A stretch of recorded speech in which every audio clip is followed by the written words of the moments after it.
El extraño caso del Dr. Jekyll y Mr. Hyde, de Robert Louis Stevenson. Capítulo 5.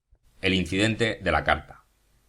Entrada la tarde, Utterson se presentó en casa del Dr. Jekyll, donde Poole, por pasillos contiguos a la cocina y luego a través de un patio que en un tiempo había sido jardín, lo acompañó hasta la baja construcción llamada el laboratorio o también, indistintamente, la sala anatómica. El médico había comprado la casa, efectivamente, a los herederos de un famoso cirujano, e, interesado por la química más que por la anatomía, había cambiado destino al rudo edificio del fondo del jardín. El notario, que era la primera vez que venía recibido en esta parte de la casa, observó con curiosidad la tétrica estructura sin ventanas. Miró alrededor con una desagradable sensación de extrañeza, atravesando el teatro anatómico, un día abarrotado de enfervorizados estudiantes y ahora silencioso, abandonado, con las mesas atestadas de aparatos químicos, el suelo lleno de cajas y paja de embalar y una luz gris que se filtraba a duras penas por el lucernario polvoriento. En una esquina de la sala, una pequeña rampa llevaba a una puerta forrada con un paño rojo, y por esta puerta entró finalmente Utterson en el cuarto de trabajo del médico. Este cuarto, un alargado local lleno de armarios y cristaleras, con un escritorio y un espejo grande inclinable en ángulo, recibía luz de 3 polvorientas ventanas, protegidas con verjas, que daban a un patio común. Pero ardía el fuego en la chimenea y ya estaba encendida la lámpara en la repisa, porque también en el patio la niebla ya empezaba a cerrarse. Y allí, junto al fuego, estaba sentado Jekyll con un aire de mortal abatimiento. No se levantó para salir al encuentro de su visitante, sino que le tendió una mano helada, dándole la bienvenida con una voz alterada. —¿Y ahora? —dijo Utterson apenas se fue Poole—. ¿Has oído la noticia? Jekyll se estremeció visiblemente. —Estaba en el comedor —murmuró—, cuando he oído gritar a los vendedores de periódicos en la plaza. —Solo una cosa —dijo el notario—. Carew era cliente mío, pero también tú lo eres y quiero saber cómo comportarme. No serás tan loco que quieras ocultar a ese individuo. —Utterson, lo juro por Dios —gritó el médico—, juro por Dios que ya no lo volveré a ver. Te prometo por mi honor que ya no tendré nada que ver con él en este mundo. Ha terminado todo. Y por otra parte él no tiene necesidad de mi ayuda. Tú no lo conoces como yo. Está a salvo, perfectamente a salvo.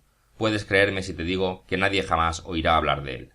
Utterson lo escuchó con profunda perplejidad. No le gustaba nada el aire febril de Jekyll. Espero por ti que así sea, dijo. Saldría tu nombre, si se llega a procesarlo. Estoy convencido de ello, dijo el médico, aunque no pueda contarte las razones. Pero hay algo sobre lo que me podrías aconsejar. He recibido una carta, y no sé si debo enseñársela a la policía. Quisiera dártela y dejarte a ti la decisión. Sé que de ti me puedo fiar más que de nadie. ¿Tienes miedo de que la carta pueda poner a la policía tras su pista? No, he acabado con Hyde y ya no me importa él, dijo con fuerza Jekyll. Pero pienso en el riesgo de mi reputación por este asunto abominable. Utterson se quedó un momento rumiando. Le sorprendía y aliviaba a la vez el egoísmo del amigo. Bien, dijo al final. Veamos la carta. La carta, firmada Edward Hyde y escrita en una extraña caligrafía vertical, decía en pocas palabras que el Dr. Jekyll, benefactor del firmante, pero cuya generosidad tan indignamente había sido pagada, no tenía que preocuparse por la salvación del remitente, en cuanto éste disponía de medios de fuga en los que podía confiar plenamente. El notario encontró bastante satisfactorio el tenor de esta carta, que ponía la relación entre los dos bajo una luz más favorable de lo que hubiese imaginado, y se reprochó haber nutrido algunas sospechas. ¿Tienes el sobre? Preguntó. No, dijo Jekyll, lo quemé sin pensar en lo que hacía, pero no traía matasellos. Fue entregada en mano. ¿Quieres que me lo piense y la tenga mientras tanto? Haz libremente lo que creas mejor, fue la respuesta. Yo ya he perdido toda confianza en mí. Bien, lo pensaré, replicó el notario. Pero dime una cosa. ¿Esa cláusula del testamento, sobre una posible desaparición tuya, te la dictó Hyde? El médico pareció encontrarse a punto de desfallecer, pero apretó los dientes y admitió.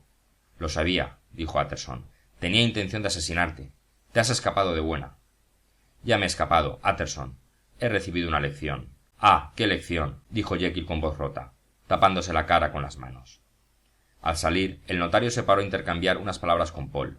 Por cierto, dijo, sé que han traído hoy en mano una carta. ¿Quién la trajo? Pero ese día no había llegado otra correspondencia que la de correos, afirmó resueltamente Poole. Y solo circulares, añadió. Con esta noticia, el visitante sintió que reaparecían todos sus temores. Han entregado la carta, pensó mientras se iba, en la puerta del laboratorio. Más aún, se había escrito en el mismo laboratorio, y si las cosas eran así, habría que juzgarlo de otra forma y tratarlo con mayor cautela. «Edición extraordinaria. Horrible asesinato de un miembro del Parlamento», gritaban mientras tanto los vendedores de periódicos en la calle. «Es la oración fúnebre por un amigo y cliente», pensó el notario, y no pudo no temer que el buen nombre de otro terminase metido en el escándalo. La decisión que debía tomar le pareció muy delicada, y, a pesar de que normalmente fuese muy seguro de sí, empezó a sentir la viva necesidad de un consejo. Es verdad, pensó, que no era un consejo que se pudiera pedir directamente, pero quizás lo habría conseguido de una forma indirecta. Poco más tarde estaba sentado en su despacho, al lado de la chimenea, y delante de él, en el otro lado, estaba sentado el señor Guest, su oficial. En un punto intermedio entre los dos, ya a una distancia bien calculada del fuego, estaba una botella de un buen vino añejo, que había pasado mucho tiempo en los cimientos de la casa, lejos del sol. Flujos de niebla seguían oprimiendo la ciudad sumergida, en la que las farolas resplandecían como rubíes y la vida ciudadana, filtrada, amortiguada por esas nubes caídas, rodaba por esas grandes arterias con un ruido sordo, como el viento impetuoso.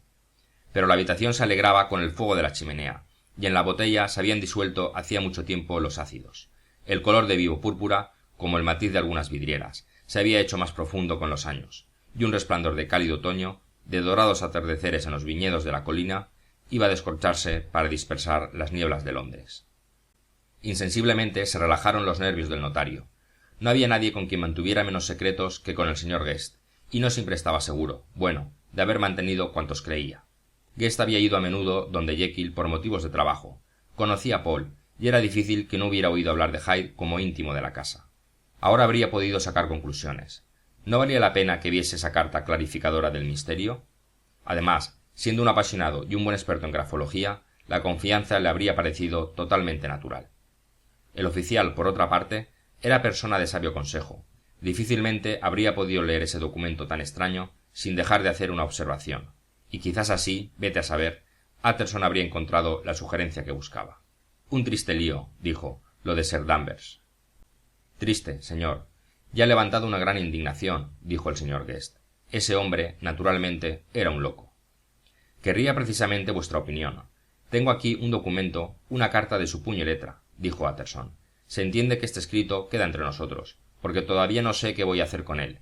Un lío feo es lo menos que se puede decir. Pero he aquí un documento que parece hecho aposta para vos, el autógrafo de un asesino. Le brillaron los ojos al señor Guest, y un instante después ya estaba inmerso en el examen de la carta, que estudió con un apasionado interés. No, señor, dijo al final, no está loco, pero tiene una caligrafía muy extraña.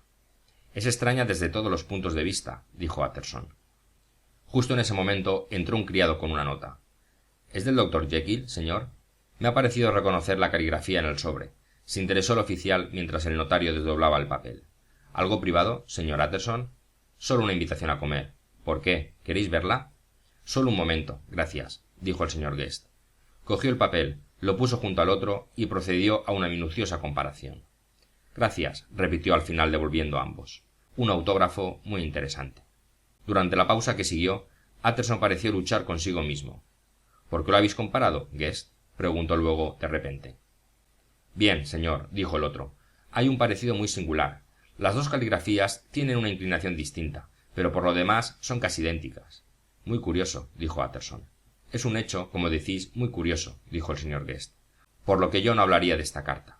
No, dijo el señor Guest, ni yo tampoco, señor. Aquella noche, apenas se quedó solo, Utterson metió la carta en la caja fuerte y decidió dejarla allí.